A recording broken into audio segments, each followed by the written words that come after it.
tuangalie taasisi zetu za dini ambazo nazo kwa namna moja au mingine wamejiingiza kwenye mkumbo huu.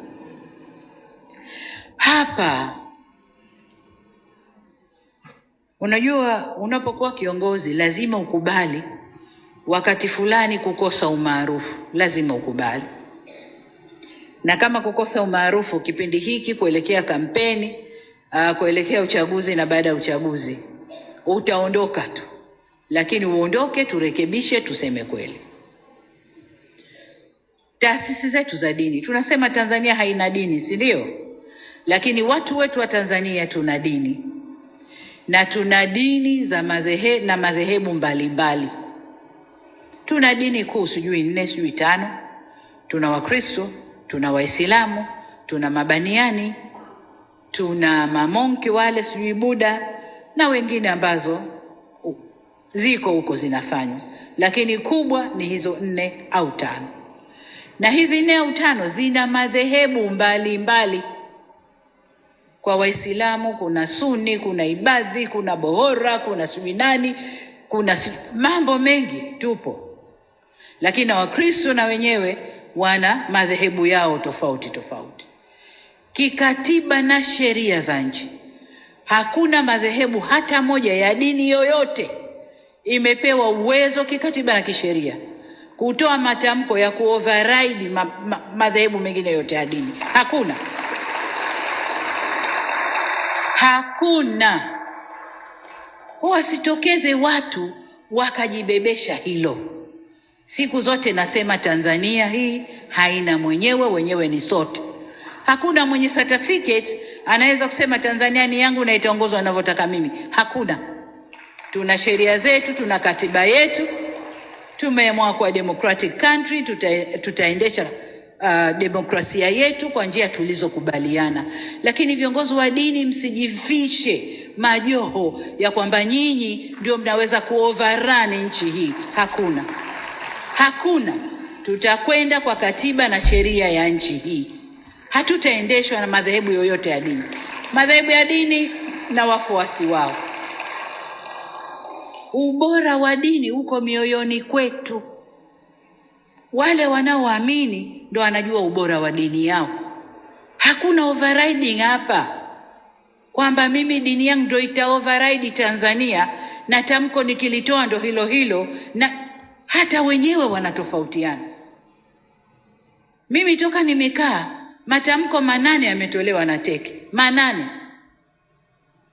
Lakini ukenda chini chini wenyewe wanapingana, matamko yale hayafanyi kazi vizuri. Wenyewe wanapingana.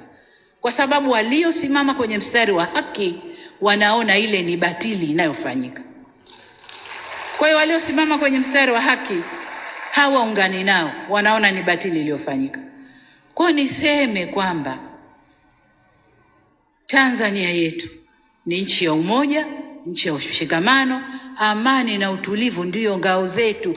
Tusivurugwe ndugu zangu kupitia milengo yetu ya dini, milengo yetu ya siasa, milengo yoyote ile. Hatupasi kuivuruga nchi hii, hatupaswi. Hata kama aliyepo juu ya serikali humtaki.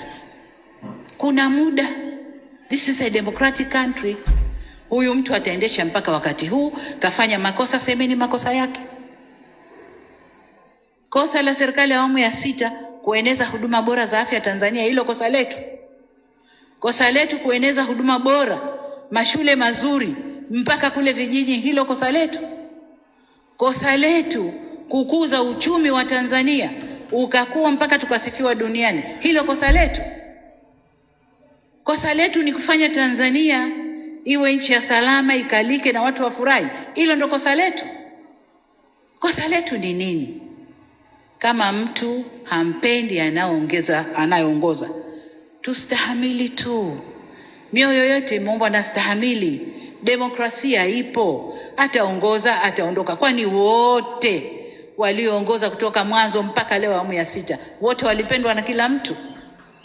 Nchi ilivurugwa. Sasa kama humpendi Samia, hakuna sababu ya kuvuruga nchi. Kama humpendi kwa alivyo, humpendi kwa dini yake, humpendi kwa alikotoka, hakuna sababu ya kuvuruga nchi. Katiba yetu, sheria zetu zipo. Nchi hii inaongozwa kwa katiba na sheria zetu. Hakuna sababu ya kuvuruga nchi, ndugu zangu.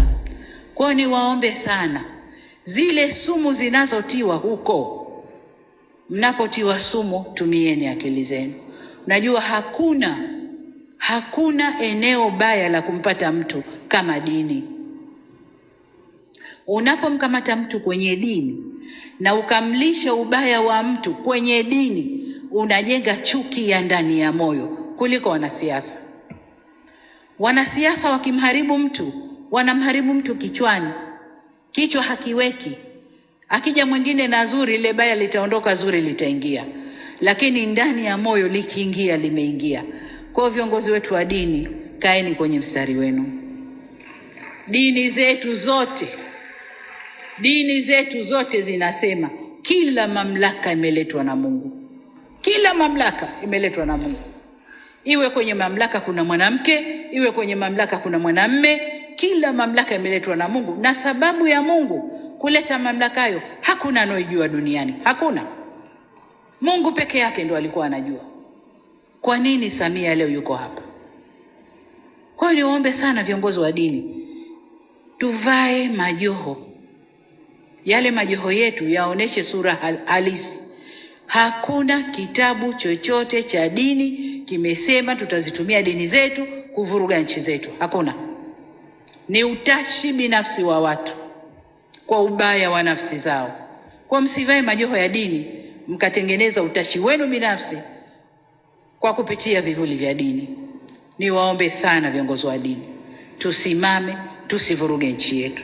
Tusivuruge nchi yetu.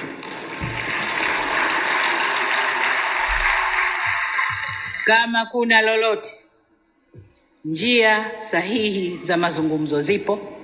Njia sahihi za kukaa na kujadiliana zipo. Hakuna sababu yoyote kufika tulikofika, ndugu zangu, hakuna.